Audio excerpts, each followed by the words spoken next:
Folks, let's talk about Federal Reserve Board Governor Lisa Cook. She can keep her job for the moment. A federal judge has ruled that Cook may remain in her position while her lawsuit challenging Donald Trump's attempt to fire her is resolved. U.S. District Judge Gia Cobb, appointed by former President Joe Biden, stated in her ruling that Trump's stated cause refers only to allegations regarding Cook's conduct before she began serving on the Federal Reserve Board. Such allegations are not a legally permissible cause, unquote. Trump claimed he fired Cook due to allegations that she had made false representations on mortgage agreements several years ago that resulted in more favorable loan terms. Judge Cobb also determined that Cook's right to due process had been violated and that she would suffer irreparable harm if the injunction were not granted. Now, this is, of course, a constant attack. Donald Trump has been going after a number of appointees, violating, frankly, customs, but also the law.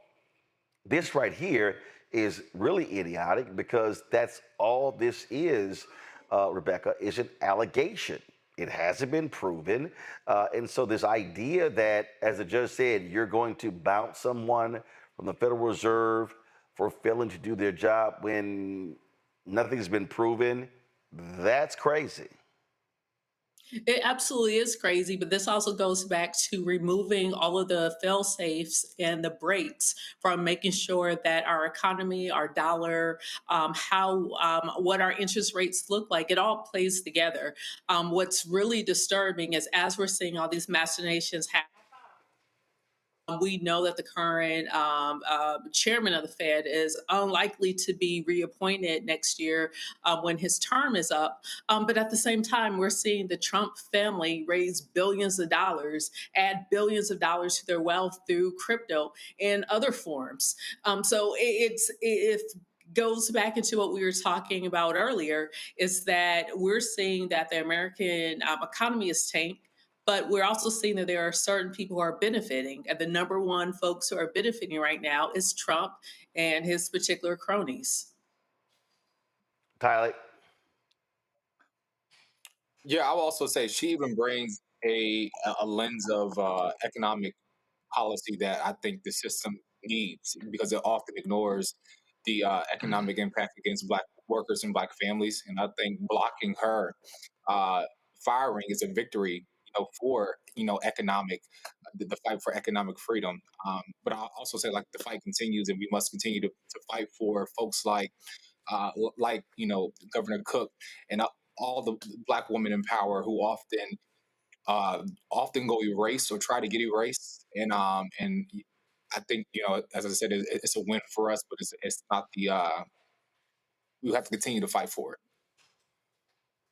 Zachary? It's a win for us, and it's a win for the American economy. Previous question talked about how the Biden-Harris administration was able to bring this country back from the brink of an economic disaster that Donald Trump helped plunge us into during his 2016 to 2020 administration. It's people like Lisa Cook and the Fed board who were able to keep this country on track and continuously grow jobs month after month after month, creating an unprecedented streak under Biden's leadership. They helped make that happen. They are the only thing that is keeping us steady and keeping us from a current economic recession / falling into a depression. It's good that Lisa Cook is going to be able to maintain her position for the moment, but I think it's really important how we say that this is for the moment. Our Supreme Court cannot be counted on to uphold the rule of law or follow the Constitution, which they are morally and ethically and assigned to do. And I'm worried about it and I'm concerned, but I do, and I'm thankful for the wins that we have in the moment because they make a big difference. But we need the American people out there to understand how this works and to be prepared to fight and resist in any available. The time comes as we approach those 2026 midterms, because elections have consequences and we're living with those consequences every single day. This woman was removed by Donald Trump supposedly because of some mortgage issue, but this man turned right around and he appointed, or he recommended, this man, Stephen Mirren, for the job, who doesn't have the same allegations, but actually has been found guilty of wrongdoing with those allegations. That's the level of fraud and corruption that we, the American people, voted for, and those are the consequences that we, the American people, are having to suffer through as we approach 2026. People don't forget.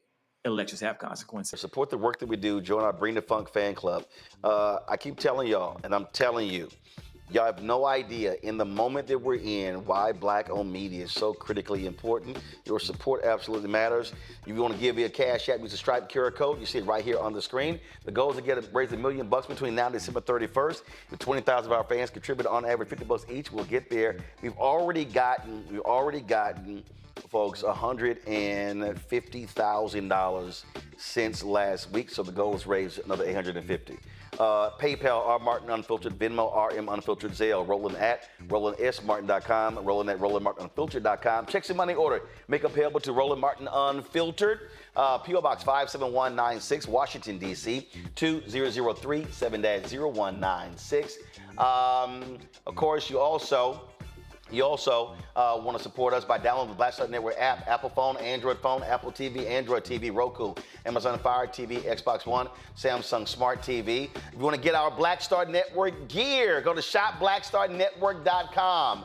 Of course, our shirts, Don't Blame Me, I voted for the Black Woman. Yeah, we're talking about Kamala Harris. Get that, our most popular shirt. If you also want to support our Black-owned products, do that as well.